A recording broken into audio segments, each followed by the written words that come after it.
رب اشرح لی صدری ویسر لی امری واحلل عقدۃ من لسانی یفقہوا قولی۔ یقیناً سب طرح کی تعریف صرف اللہ وحدہ لا شریک کے لیے، درود اور سلام آخری نبی محمد صلی اللہ علیہ وسلم پر۔ میرے بھائیوں، ہم محرم کے مہینے میں پہنچ چکے ہیں، اور یہ محرم کا مہینہ ہمارے اسلامی ہجری کیلنڈر کا پہلا مہینہ ہے۔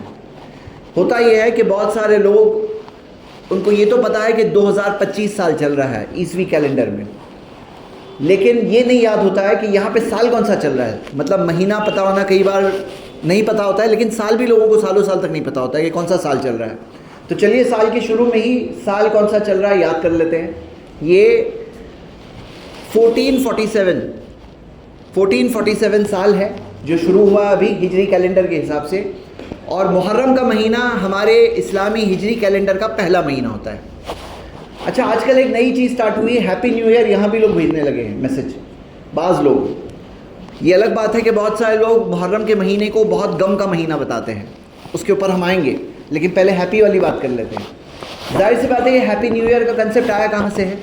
یہ جہاں پہ نیو ایئر جو ہوتا ہے، جو عیسوی نیو ایئر ہوتا ہے، کرسچن ایرا کا نیو ایئر، وہ نیو ایئر کو ہم منانے روکتے ہیں، تو لوگوں نے کہا چلو اس کا ایک اسلامک ورژن لے آتے ہیں یہاں پر۔ لیکن یہاں پر تو دین مکمل ہے، اور ہمیں جو کرنا تھا سب کچھ اللہ کے رسول صلی اللہ علیہ وسلم نے بتا دیا۔ تو کیا آپ کو پتہ ہے نبی صلی اللہ علیہ وسلم کی زندگی میں، حیات میں سال کب شروع ہوتا تھا؟ آپ کو پتہ ہے سال کا پہلا مہینہ کون سا تھا؟ آپ کو معلوم ہے؟ یا وہ کون سا سال تھا پتہ ہے آپ کو؟ تو یہ ہم دیکھتے ہیں کہ حافظ ابن کثیر رحمہ اللہ نے البدایہ والنہایہ اپنی کتاب میں اس کی تاریخ دی ہے کہ 16 ہجری کی بات تھی، 16 ہجری، اور بعض رپورٹ کے حساب سے 17۔ عمر رضی اللہ عنہ کی خلافت کا زمانہ تھا، اور دو لوگوں نے، ایک نے قرض دیا تھا، دوسرے نے قرض لیا تھا، ان کے بیچ میں جھگڑا ہو گیا۔ انہوں نے کہا میں نے کہا تھا شعبان میں لوٹانا ہے، اور کہا کون سا شعبان؟ یہ شعبان، وہ شعبان، وہ شعبان۔ تب تک سال کا نمبرنگ کچھ ہوئی نہیں تھی، مطلب سال ہجری کیلنڈر کا یہ 16واں سال، 17واں سال تھا، وہ اب ہم سمجھ سکتے ہیں، وہ ٹائم پہ کیلنڈر ہی نہیں تھا۔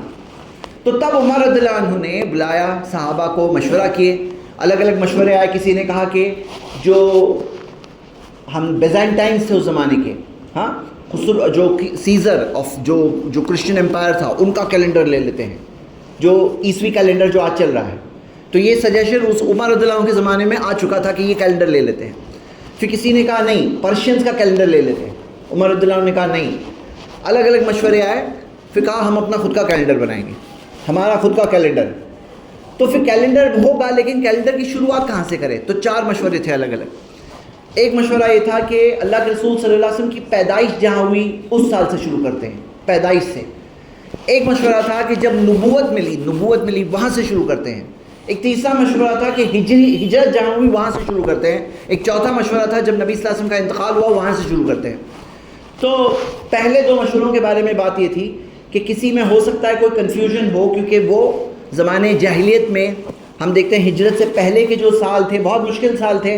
اب کوئی یہ کہہ سکتا ہے کیونکہ شروعات جو تھی نبوت کے مشن کی، جب جبریل علیہ السلام آئے تو اعلانیہ طور پر پیغام تھوڑا بعد میں دیا گیا، تو کوئی وہاں پہ کوئی بات بول سکتا تھا۔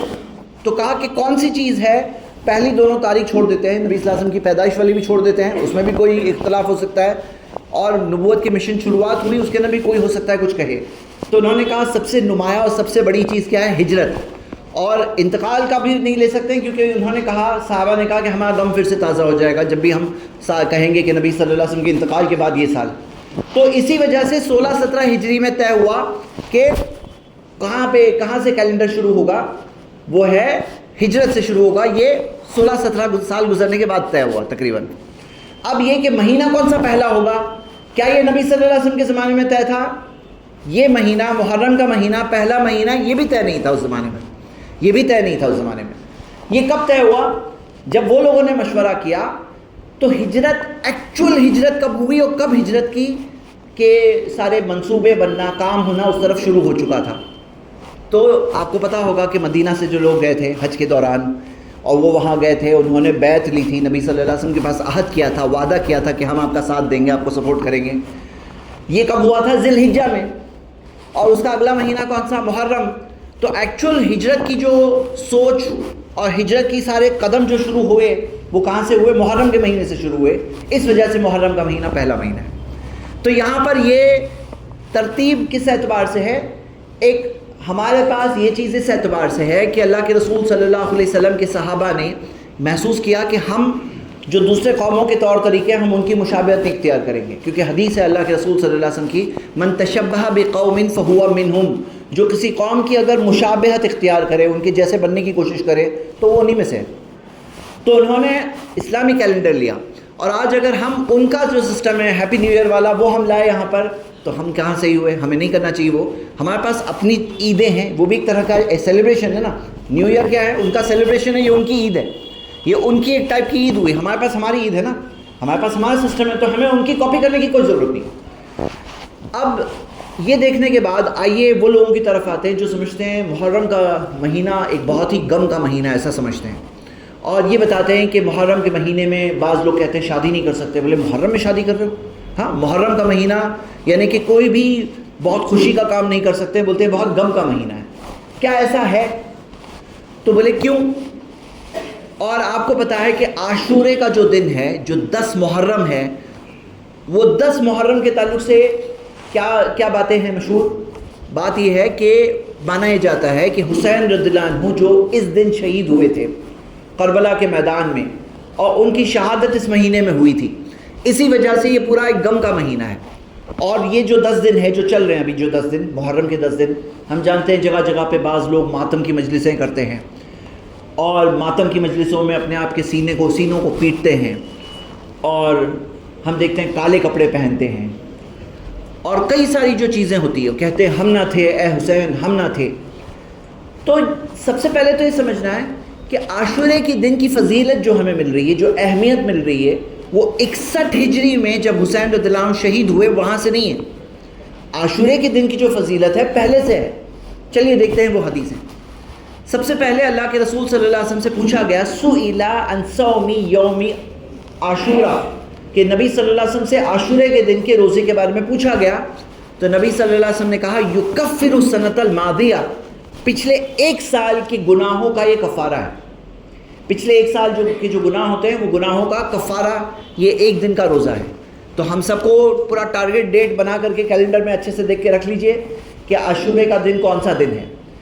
اللہ کے رسول صلی اللہ علیہ وسلم 10 محرم کو عاشورے کے دن روزہ رکھتے تھے، اور ہمیں اس بارے میں کئی حدیثیں ملتی ہیں۔ ایک حدیث یہ ملتی ہے کہ جب نبی صلی اللہ علیہ وسلم مدینہ آئے تو مدینہ میں دیکھا کہ یہودی اس دن روزہ رکھ رہے ہیں، اور کہا کہ اس دن آپ لوگ کیوں روزہ رکھتے ہو؟ تو انہوں نے کہا یہ وہ دن ہے جس دن اللہ نے موسیٰ علیہ السلام کو فرعون سے بچایا۔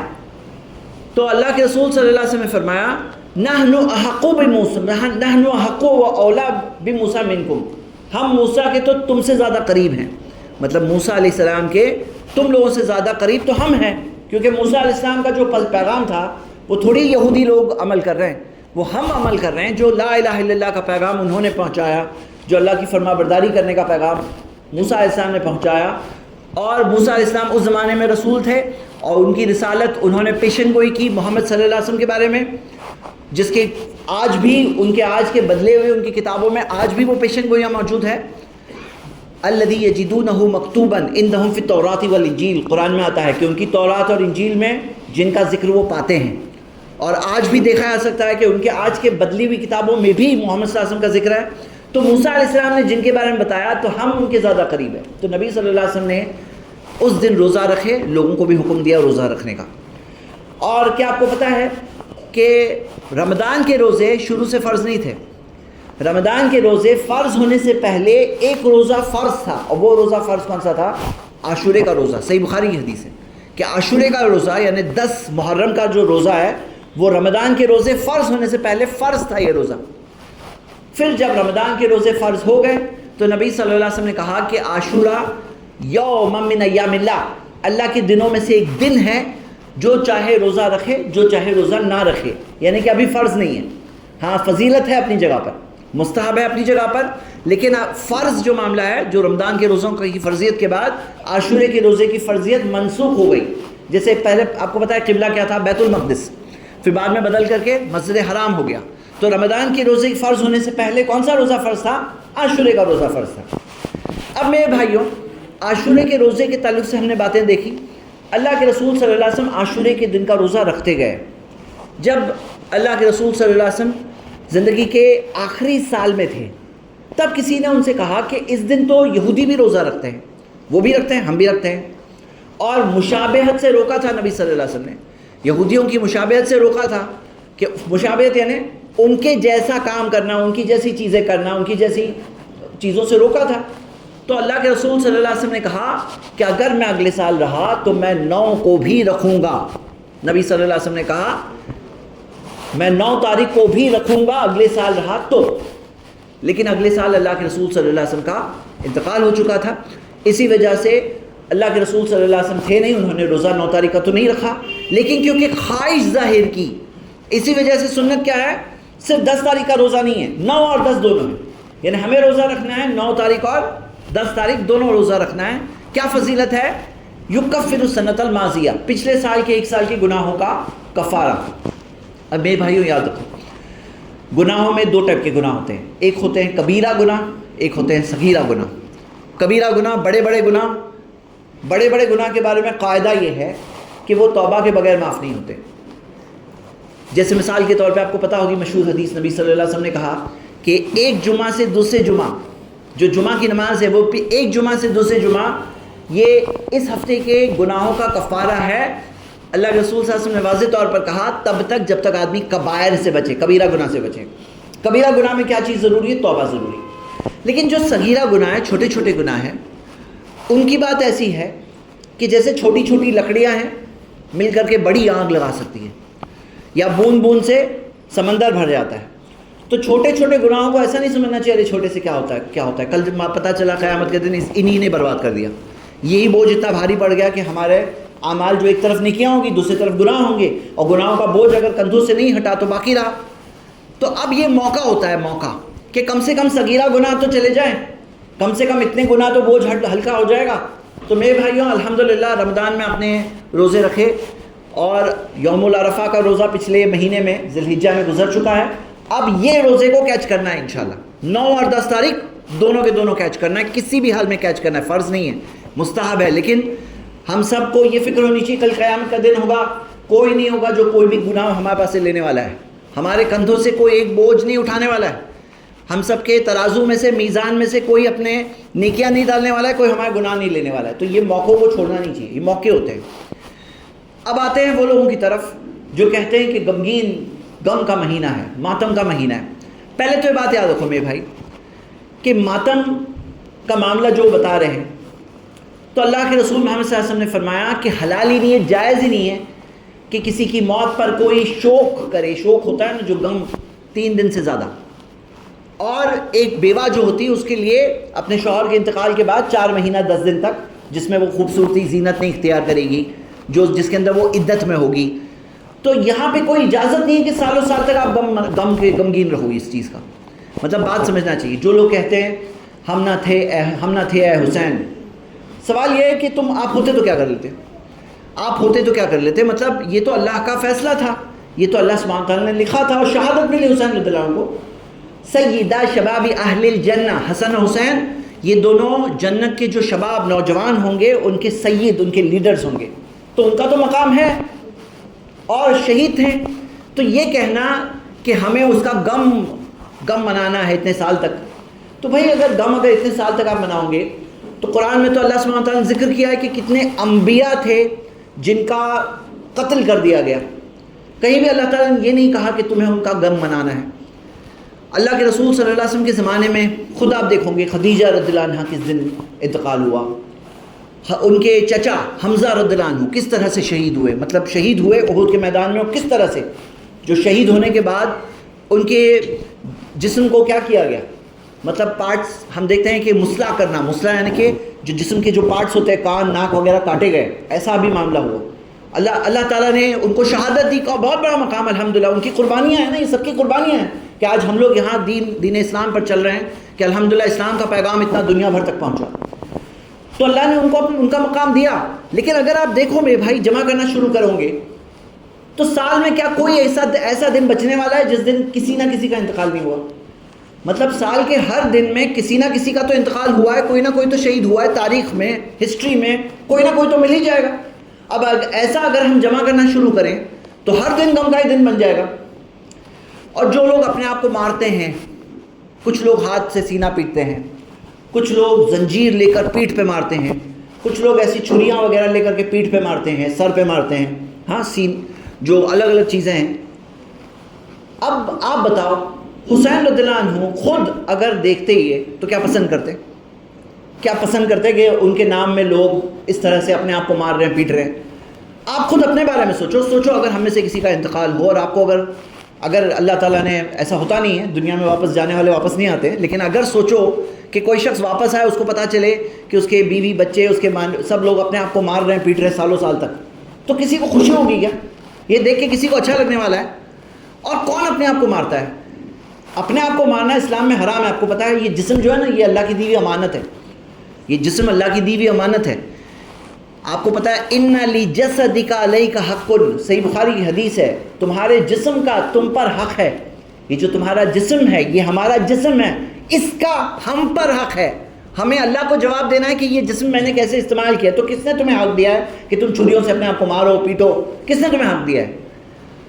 اور اللہ سبحانہ وتعالیٰ نے فرمایا کہ اپنے آپ اپنے ہی ہاتھوں سے اپنے آپ کو نقصان نہ پہنچاؤ. سورہ بقرہ کی آیت نمبر 195، سورہ نساء سورہ 4 آیت نمبر 29 سے بھی یہ بات ملتی ہے ہمیں. تو اپنے ہاتھ سے اپنے آپ کو نقصان پہنچانے کی اجازت. وَلَا تَقْتُلُوا أَنفُسَكُمْ، اپنے آپ کا اپنا قتل نہ کرو، یہ تو ہے ہی. اور اپنے ہاتھوں سے اپنے آپ کو نقصان پہنچانے کی اجازت اسلام میں نہیں ہے. تو میں جو پوچھ رہا تھا کہ کون اپنے آپ کو مارتا ہے؟ اگر آپ دیکھو گے میڈیکل ٹرمز میں سیلف ہارم تو دیا جاتا ہے کہ بھائی کوئی مینٹل پیشنٹ ہوتا ہے نا، وہ لوگ ہی اپنے آپ کو مارتے ہیں، نارمل لوگ نہیں کرتے ہیں کام. اپنے آپ کو مارنا یہ کیسے نیکی بن گئی؟ اپنے آپ کو مارنا، تمہیں نیکی کرنا ہے کوئی نیکی کرو بھائی. اپنے آپ کو مارنا یہ کون سا دین ہے؟ یہ کیا ہے؟ ایک دن میں نے ایک امیج سرچ کیا تھا، انگلش میں اپنے آپ کو مارنے کو کہتے ہیں سیلف فلیگلیشن. سرچ کیا جب میں نے امیج سرچ، تو امیج سرچ میں ایسی فوٹوز آئی، لہو لہان پیٹھیں، لہو لہان پیٹھ کو مار رہے ہیں. لیکن کون تھے آپ کو پتہ ہے؟ وہ مسلمان نہیں تھے. جو آج بعض مسلمان جو یہ کر رہے ہیں، لہو لہان پیٹھیں ہوتی ہے، وہ کرسچنز تھے، عیسائی تھے. اور عیسائیوں کے الگ الگ فرقوں میں سے بعض فرقے اپنے آپ کو مارنے کے قائل ہے، اور ان کے پاس تو بائبل کی ورسز ہے. ہمارے پاس تو نہ کوئی آیت ہے نہ کوئی حدیث ہے جو کہہ رہی ہے اپنے آپ کو مارو. یہ تو پوری طرح سے ایک بدعت ہے، ایک دین میں نئی چیز ہے. لیکن ان کے پاس تو بائبل کے ایسے ورسز ہیں اپنے آپ کو مارنے کے تعلق سے. اور عیسائیوں کا بعض فرقہ ہے، وہ کہتے ہیں عیسیٰ علیہ السلام کو صلیب پہ چڑھا کر کے مار دیا گیا تو ہم اسی دن اپنے آپ کو ماریں گے. اب کون پہلے آیا؟ وہ لوگ پہلے گزرے نا. اور وہ لوگوں نے جو کیا اس چیز پہ ہم کریں گے. تو کیسے یہ کہ وہ لوگ غلط تو ہم کریں وہی کام تو ہم صحیح؟ ہم کیسے صحیح ہو سکتے ہیں؟ سوال کی بات یہ ہے کہ بھائی یہ ساری چیزیں اپنے آپ کو مارنا جو نمایاں طور پر، کیا آپ کو پتہ ہے عراق کے اندر جب برٹش حکومت تھی اور جب عراق کوشش کر رہا تھا کہ ہمیں آزادی مل جائے، اور وہاں سے جب ریپریزنٹیٹو وہاں پہنچے تھے تو یو کے کے اندر، جو برطانیہ کے اندر، انہوں نے وہاں سے ایسی چیزیں ریکارڈز لائے تھے، ایسی چیزیں فوٹو وغیرہ لائے تھے اور بتایا کہ دیکھو تم لوگ تو ایسے لوگ اپنے آپ کو مارتے ہو. وہاں کے جو شیعوں کا عمل تھا، تم لوگ اپنے آپ کو مارتے ہو، مطلب تم کہاں سے حکومت کرو گے؟ تم کہاں ملک کو سنبھالو گے؟ تم تو اپنے آپ کو مارنے والے لوگ. تو انہوں نے کہا کہ اسی لیے ضروری ہے کہ ہم تم پر حکومت کریں. مطلب یہ چیز پیش کی گئی مسلمانوں کی بیوقوفی بتانے کے لیے. آج بھی ایسے ایسے کیسز نکل کے آتے ہیں کہ کسی نے بہت جوش اور جذبے میں اپنے آپ کو مارا، اب زیادہ ہی خون بہہ گیا. بچوں کو نہیں چھوڑتے ہیں، پوری جذبے کی بات ہے، بچے کو بھی سر پہ مار رہے ہیں. ایسے کیسز فوٹوز دکھے گی آپ کو. تو ایسے کیسز ہوئے ہیں مغربی ممالک میں بھی، جہاں کیس فائل ہو گیا کسی نے. اب کیا ہوتا ہے، ماں باپ خود کر رہے ہیں ایسا کام تو کون کرے گا، لیکن کیا ایسا ہوا ہے کہ کسی نے دیکھا، رپورٹ کیا، کیس فائل ہو گیا. اب یہ ہم سب کے لیے کیا شرمندگی کی بات نہیں ہے کہ ہم اسلام کا کیا پیغام دے رہے ہیں؟ بھائی کیا ہے نا، حقیقت ہم سب کی ہے نا. ہم سب کی ایک بہت افسوسناک حقیقت بتاتا ہوں. جو صحیح عقیدے والے لوگ ہیں، جن کے پاس توحید ہے، اتباع سنت ہے، وہ کسی کو بتاتے نہیں ہیں، مطلب اپنا ہی اپنا کام کرتے ہیں. اور یہ جو بدعات ہوتے ہیں، یہ جو چیزیں جو خرافات ہوتی ہیں دین اسلام کے نام میں، یہ تو دکھتی ہے. جلوس نکلتے ہیں دکھتے ہیں، درگاہیں دکھتی ہے، توحید دکھتی ہے. کہیں پر توحید والے منہ کھولیں گے تو ہی بات پہنچے گی نا. یہ سب بدعات تو دکھتی ہے، خود بخود دکھتی ہے، دکھانے کی بھی ضرورت نہیں ہوتی ہے. تو میرے بھائیوں، آج اگر ہم لوگ نہیں پہنچائیں گے نا، اسلام یہ دکھتا ہے. اسلام کیا ہے؟ اسلام کیا ہے؟ درگاہوں والا دین ہے. اسلام جلوس والا دین ہے. اسلام نعرے بازی کرنے والا دین ہے، اسلام اپنے آپ کو ماتم کرنے والا دین ہے۔ مطلب دین اسلام ہے کیا؟ اسلام کا تعلق کون دے گا؟ ہمارے عمل سے لوگ سیکھتے ہیں۔ اب ہماری زبانیں جب بند ہیں، اور اکثر یہی معاملہ ہے، بہت افسوس کی بات ہے، اور میں آپ کو بتاؤں، یہ بتانے میں میرا مقصد یہ ہے کہ بھائی آپ کے بھی تو ٹچ میں کوئی ہوگا، آپ بھی تو کسی کو جانتے ہو، اپنی زبان سے ایک آیت پتہ ہے تو ایک آیت تو بتاؤ، ہو سکتا ہے اس کو انٹرسٹ آ جائے گا، ہاں پتہ ہے وہی بات بتانا، اپنی طرف سے نہیں بتانا، لیکن جو بات پتہ ہے وہ ضرور بتاؤ، کیونکہ یہاں پر یہ باتیں پہنچتی دین اسلام کے نام میں۔ اب آئیے آگے بڑھتے ہیں۔ جو لوگ کہتے ہیں کہ نہیں یہ بہت زیادہ ہے، بعض لوگ کہتے ہیں نہیں ماتم وغیرہ نہیں کرنا چاہیے، لیکن غمگین ضرور رہتے ہیں۔ اس مہینے میں کوئی شادی کر لے تو شادی سمجھتے ہیں شادی کی ہو، محرم کے مہینے میں شادی کی ہو، یعنی کہ بہت تم نے غلط کام کر لیا۔ محرم کا مہینہ غم کا مہینہ، ایسا کیا کوئی حدیث میں ہے؟ ایسا غم منانا کیا کوئی حدیث میں ہے؟ اللہ کے رسول صلی اللہ علیہ وسلم نے فرمایا لیس منا، وہ ہمارے ماننے والوں میں سے نہیں ہے، من لطم الخدود، جو اپنے گالوں کو پیٹے، وہ شق الجیوب، گریبان کو پھاڑے، وہ دعا بدعوت الجاہلیہ، جاہلیت کی پکارے۔ اور ہم دیکھتے ہیں کہ یہ اس طرح کا انلکی کہنا، یا اس مہینے میں کوئی نحوست کی چیز سمجھنا، وقت کو بعض لوگ خراب بولتے ہیں، جبکہ وقت کو خراب بولنا بالکل جائز نہیں ہے۔ کوئی لکی دن انلکی دن یا شبھ مہورت یا اشبھ ہو گیا، یہ ایسا دین اسلام میں ہے ہی نہیں۔ ہم تو مانتے ہیں بلکہ الٹا اللہ کے رسول صلی اللہ علیہ وسلم نے کہا کہ بندہ زمانے کو برا کہتا ہے اور میں زمانہ ہوں، اللہ تعالیٰ نے کہا میں زمانہ ہوں، تو ہمیں وقت کو برا نہیں کہنا چاہیے۔ جو لوگ بولتے ہیں نا بہت برا وقت چل رہا ہے، کوئی وقت کو برا نہیں بولنا چاہیے۔ تو یہ مہینہ مہینوں میں سے مہینہ ہے، بلکہ میں آپ کو ابھی اپوزٹ بات بتاؤں گا۔ اللہ کے رسول صلی اللہ علیہ وسلم نے فرمایا، یہ حدیث صحیح مسلم میں ہے، افضل الصیام بعد رمضان، رمضان کے بعد سب سے زیادہ فضیلت والے روزے شہر اللہ محرم، اللہ کے مہینے محرم کے ہیں، یعنی کہ رمضان کے بعد سب سے زیادہ فضیلت جو نفل روزے ہیں، کون سے مہینے کے روزے سب سے زیادہ فضیلت والے ہیں؟ تو نبی صلی اللہ علیہ وسلم نے کہا شہر اللہ، اللہ کے مہینے محرم کے روزے۔ تو یہاں پر سب سے پہلی بات یہ مل رہی ہے کہ محرم میں نفل روزہ رکھنا، اس کی فضیلت مل رہی ہے کہ محرم کے مہینے میں آدمی کوشش کرے کہ نفل روزے وہ رکھے۔ اور دوسری چیز کیا مل رہی ہے؟ اللہ کے رسول صلی اللہ علیہ وسلم نے اس مہینے کو کیا نام دیا؟ شہر اللہ، اللہ کا مہینہ۔ میرے بھائیوں، بہت افسوس کی بات کہ یہ وہ مہینہ بن گیا ہے آج بدعتوں کا مہینہ۔ مطلب سال کے 12 مہینے میں اگر آپ گنو گے کہ کون سے مہینے میں کتنی بدعتیں ہوتی ہیں، تو سب سے زیادہ بدعتیں اس مہینے میں ہوتی ہیں۔ جبکہ نبی صلی اللہ علیہ وسلم جب بھی خطبہ دیتے تھے، صحیح مسلم کی حدیث ہے، کانا رسول اللہ صلی اللہ علیہ وسلم اذا خطبہ، جب بھی نبی صلی اللہ علیہ وسلم خطبہ دیتے تھے تو کہتے تھے، جو الفاظ ان میں سے کہتے تھے، کل بدعت ضلالہ، سب کے سب بدعتیں گمراہی ہے۔ مطلب بدعتیں دین میں جو نئی چیز ہے، ضلالہ گمراہی ہے۔ تو اگر مان لو یہ مہینے کچھ خاص ایسے کام کرنا ہوتا، جیسے بعض لوگ جو مٹکے لگاتے ہیں، بولتے ہیں بھائی مٹکا ہی تو لگا رہے، پانی تو پلا رہے ہیں، بھائی پانی پلانا اچھا کام ہے، اب سال بھر کرو، لگاؤ مٹکے، جہاں آپ کو لگانا ہے نل لگا دو، لوگ پانی پئیں گے، ثواب آپ کو ملے گا۔ لیکن جب آپ خاص کر رہے ہو، ان دنوں میں لگا رہے ہیں، اور ان دنوں میں لگا کر مین بات یہ ہوتی ہے کہ حسین رضی اللہ عنہ اور ان کے خاندان کے تعلق سے یہ مانا جاتا ہے کہ وہ وہاں پیاسے بھٹک رہے تھے، اسی وجہ سے ہم پانی کے کنویں لگا رہے ہیں، کہ پانی کے مٹکے لگا رہے ہیں تاکہ لوگ پانی پی لیں گے۔ تو کچھ ایک دینی کنیکشن آ گیا، جو چیز دین کے نام میں کرنا ہے وہ چیز کے لیے ہمیں دلیل چاہیے۔ تو میرے بھائیوں، کئی ساری چیزیں، پہلے تو یہ بات آپ کو میں بتا دوں کہ یہ جو واقعہ جو 10 دن تک بیان کیا جاتا ہے، کربلا کا واقعہ 10 دن تک کافی ڈیٹیل کے ساتھ، کافی ساری تفصیل جو ہے ہی نہیں کہیں موجود، جو چیزیں کہیں موجود ہی نہیں، اور جو کافی بڑا چڑھا کر جو بات بتائی جاتی ہے۔ دیکھیے، ہمیں سمجھنا چاہیے کہ حسین رضی اللہ عنہ نے انتقال سے پہلے کیا آپشن دیا تھا کہ مجھے یا تو دین اسلام کے، یا تو مجھے پیچھے واپس مکہ جانے دو، یا تو مجھے سرحدوں پہ جانے دو، یا تو مجھے میرے بھائی یزید سے ملنے دو۔ تو یہ 3 آپشنز دیا، ان کو تینوں آپشنز نہیں دیے ملے۔ کس نے قتل کیا حسین رضی اللہ عنہ کا؟ آپ کو کئی ساری ڈیٹیلز میں آپ کئی باتیں خود سمجھ سکتے ہیں انشاءاللہ۔ وقت میں دیکھ رہا ہوں کہ کتنا وقت ہے تاکہ میں کتنی تفصیل میں جاؤں، لیکن شارٹ میں بتا رہا ہوں، صرف اشارے میں بتا رہا ہوں کہ حسین رضی اللہ عنہ کے پاس خطوط آ رہے تھے۔ کہاں سے؟ کوفہ سے، ان علاقوں سے جو خطوط آ رہے تھے، لیٹرز آ رہے تھے کہ آپ آؤ۔ آپ کو پتہ ہے ان کے بھائی، بڑے بھائی حسن رضی اللہ عنہ نے کیا کیا تھا؟ حسن رضی اللہ عنہ، جن کے بارے میں نبی صلی اللہ علیہ وسلم نے پیشن گوئی کی تھی کہ میرا یہ بیٹا تو سید ہے، پوتا سید ہے، یہ مسلمانوں کے دو گروہ میں صلح کرے گا. مسلمانوں کے دو گروہ میں کیا کرے گا؟ صلح کرے گا.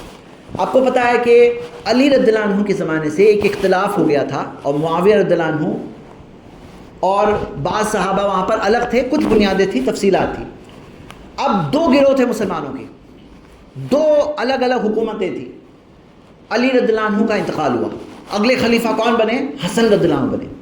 علی رضی اللہ عنہ کے بعد ان کے بیٹے حسن رضی اللہ عنہ خلیفہ بنے. حسن رضی اللہ عنہ نے سب کی بیعت لی، 6 مہینے تک خلیفہ تھے، اور پھر انہوں نے جا کر کے معاویہ رضی اللہ عنہ کی بیعت لے کر کہا کہ آپ خلیفہ بنیے، اور اس طرح سے دونوں گروہ کو کیا کر دیا؟ ملا دیا. دیکھو صحابہ کے بارے میں یاد رکھیے میرے بھائیوں، صحابہ کے بارے میں اللہ تعالیٰ نے کہا ہے رضی اللہ عنہم ورضوا عنہ، اللہ ان سے راضی، وہ اللہ سے راضی. اللہ تعالیٰ نے ان کے بارے میں کہا ہے قرآن میں محمد رسول اللہ، محمد صلی اللہ علیہ وسلم اللہ کے رسول ہیں.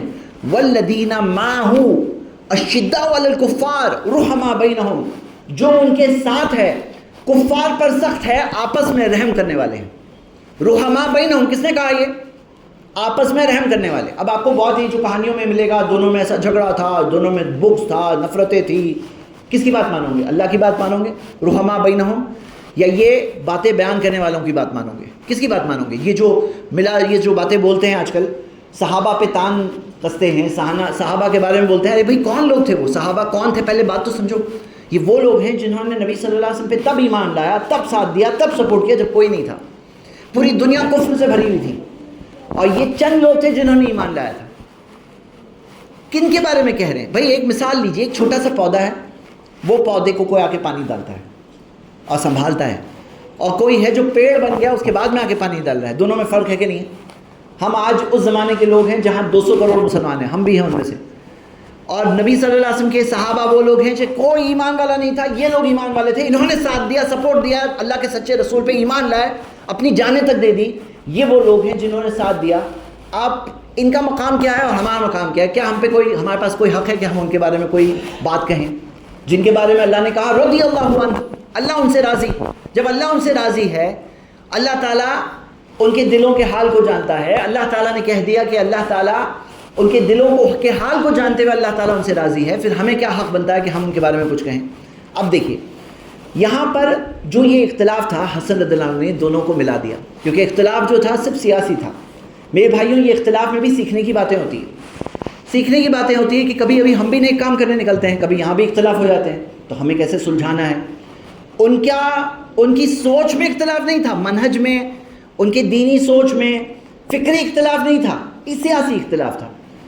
کچھ مدت کے لیے تھا، اختلاف ہو گیا ختم، کیونکہ کوئی فکری اختلاف نہیں تھا، دونوں کوئی فرقے الگ الگ نہیں تھے وہ لوگ. وہ ایک سیاسی فرق اختلاف تھا، تھوڑے دنوں کے لیے تھا، ختم ہو گیا. اور ہم دونوں کے بارے میں کچھ نہیں کہیں گے کیونکہ ہمیں کوئی حق نہیں ہے. نبی صلی اللہ علیہ وسلم نے کہا لا تسبوا اصحابی، میرے صحابہ کو گالی مت دینا، برا مت بولنا. فإن أحدكم أنفق مثل أحد ذهبا، کیونکہ اگر تم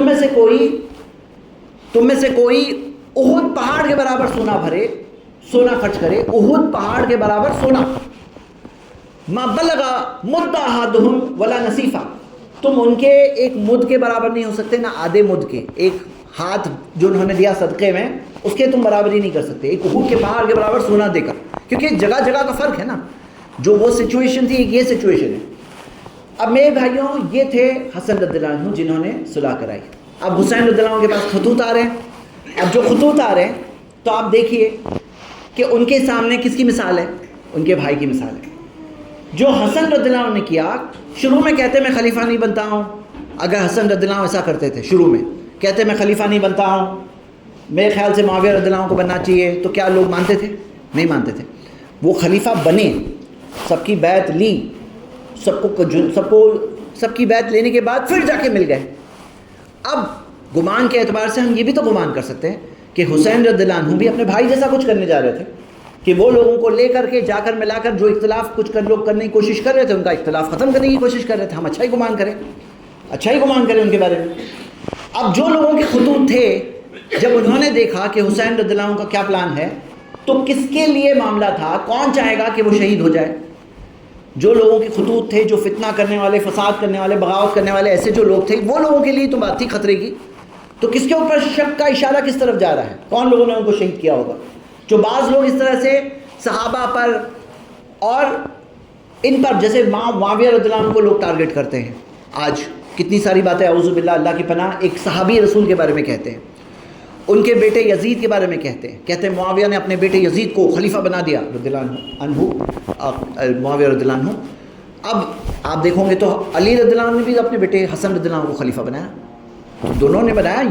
اور آپ قرآن میں دیکھو گے تو داؤد علیہ السلام کے بیٹے سلیمان علیہ السلام بھی نبی ہے، حاکم ہے، رولر ہے، اور کہیں ایسا نہیں کہ یہ کوئی بہت بڑا، یہ کوئی غلطی ہو گئی، یہ غلطی کے طور پر نہیں، بلکہ مسلمانوں کا بھی تو اتفاق تھا۔ اب آگے بڑھتے ہیں، یہاں پر میرے بھائیوں جو یہ بات کہتے ہیں کہ یہ ساری پورے مہینے کی بات وہاں سے حسین رضی اللہ عنہ کی شہادت سے پیدا ہوئی، تو کس نے قتل کیا اس کی ڈیٹیل میں ہم بتاتے ہیں کہ صرف تھیوری ہو سکتی ہے، مطلب کوئی ایک بات کہے گا، کوئی دوسری بات کہے گا، ہم وہ بات کہیں گے جس میں صحابہ کے بارے میں اچھا گمان ہو، جن کے بارے میں اللہ نے کہا رضی اللہ عنہم ورضوا عنہ۔ آگے ہم یہ دیکھتے ہیں کہ یہ مہینے کے تعلق سے جو اس کے اندر بدعتیں ہوتی ہیں، یہ بدعتوں کو کہاں سے راستہ ملا؟ میرے بھائیوں یاد رکھیے، جب بھی کوئی احساس اور جذبہ کہیں کنٹرول جتنی لمٹ ہے اس سے بہت آگے بڑھے گا، وہاں پہ جا کر پورا راستہ مل جائے گا شیطان کو، اور وہی ہوا اس معاملے کے اندر لے کر کے جو بنیاد بتائی جاتی ہے شیعہ سنی اختلاف کی، کہیں اسی سے واقعے سے، کربلا کے واقعے سے ہی اس چیز کو بڑھاوا ملا، جس طرح سے انہوں نے اس بات کو سمجھا، جس طرح سے انہوں نے اس بات کو کہا۔ اور کیا ہے، آپ دیکھو گے تعزیے بنتے ہیں، لوگ محرم کا چندہ جمع کر رہے ہیں۔ چندہ کیوں جمع کر رہے ہیں؟ کہ بھئی کھچڑا بنائیں گے اور شربت بانٹیں گے۔ کون سے دن؟ جس دن روزہ رکھنا ہے، جس دن روزہ رکھنا سنت ہے وہ دن شربت بانٹیں گے۔ جو سنت پہ عمل کرنا چاہیے اس کو کرنے کی جگہ اس دن کھچڑا بنانا، اس دن شربت بانٹنا، اور اس دن کیوں؟ نبی صلی اللہ علیہ وسلم نے کیے تو ہم بھی کریں گے۔ اللہ کے رسول صلی اللہ علیہ وسلم نے 2 عیدیں منائی، ہم بھی مناتے ہیں۔ جو سنتیں انہوں نے سکھائی ہم بھی کرتے ہیں، ان سنتوں کو زندہ کرنا سکھاتے ہیں۔ اگر کوئی ایسی سنت ہے کوئی عمل نہیں کر رہا ہے اسے عمل کرنا سکھاتے ہیں۔ لیکن جو چیز کی دلیل ہمیں پیارے نبی محمد صلی اللہ علیہ وسلم سے نہیں ملتی، جو دین کے نام میں نئی چیز ہے، تو پھر وہ چیز کے بارے میں نبی صلی اللہ علیہ وسلم نے کیا کہا؟ فہو رد، وہ چیز ریجیکٹڈ ہے۔ صحیح بخاری کی حدیث ہے، کل بدعت ضلالہ، سب کے سب بدعتیں گمراہی ہے، گمراہی۔ بولے بھائی ہم کھانا کھلا رہے ہیں، ہم شربت دے رہے ہیں کسی کو، ہم پانی پلا رہے ہیں، کیسے گمراہی ہوئی؟ ہاں گمراہی ہوئی کیونکہ اگر ہم نبی صلی اللہ علیہ وسلم کے طریقے کو چھوڑ کر دنیا میں اور کوئی طریقہ لیں گے دین اسلام کے نام میں، تو پھر ہمارے لیے جائز نہیں۔ دیکھیے دنیاوی معاملے میں نئی چیزیں آ سکتی ہیں، کیونکہ اللہ تعالیٰ نے کہا اللہ الذی خلق لکم ما فی الارض جمیعا، اللہ ہے جس نے تمہارے لیے بنایا جو کچھ زمین پر ہے، جو کچھ زمین پر اللہ نے کہا تمہارے لیے تو میں نے بنایا ہے۔ اب دیکھیے اے سی لگا ہوا ہے، یا یہ ابھی انڈیکیٹر ہے، یا پھر جیسے میں مائک پہ خطبہ دے رہا ہوں، یا پانی کا کولر لگا ہے، تو یہ سب چیزیں کیا اللہ تعالیٰ نے کہا کہ تمہارے لیے تو میں نے بنایا ہے۔ جو نہیں استعمال کرنا ہے اللہ نے بتا دیا، شراب بھی ہے دنیا میں لیکن اللہ نے بتا دیا حرام ہے۔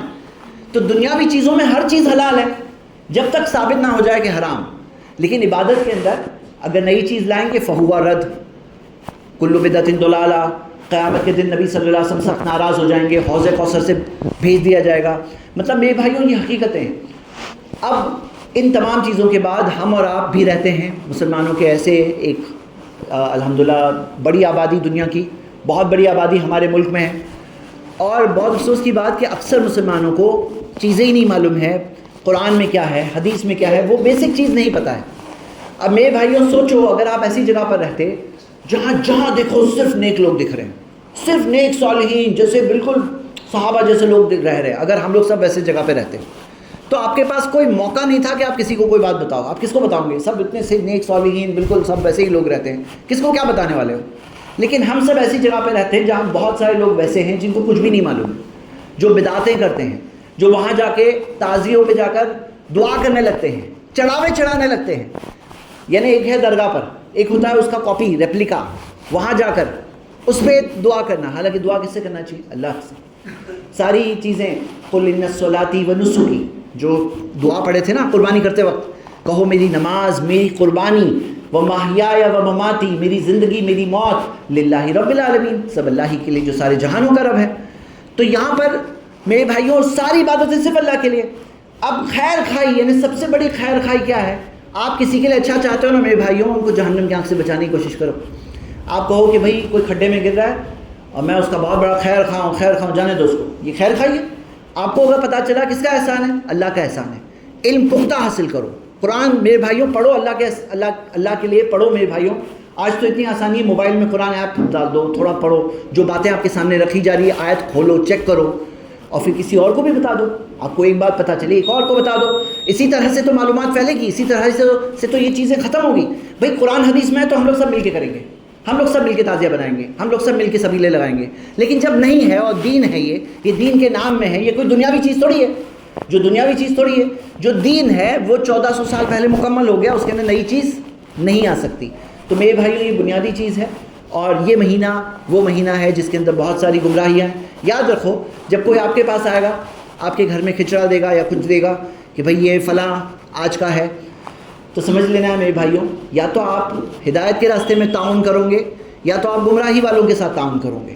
اب ہونا کیا چاہیے، جب کوئی آ کے آپ کو دے نا، یہ آپ کو وہ دعوت دے رہا ہے کہ مجھے بتاؤ مجھے بتاؤ، وہ کہہ رہا ہے اپنے عمل سے، اور جاننے کے باوجود اگر آپ کسی ایک انسان کو نہیں بتاؤ گے تو اللہ تعالیٰ کو کیا جواب دوں گے کہ مجھے تو راستہ پتا تھا میرے رب، مجھے تو صحیح راستہ پتا تھا لیکن میں کسی کو میں نہیں بتایا۔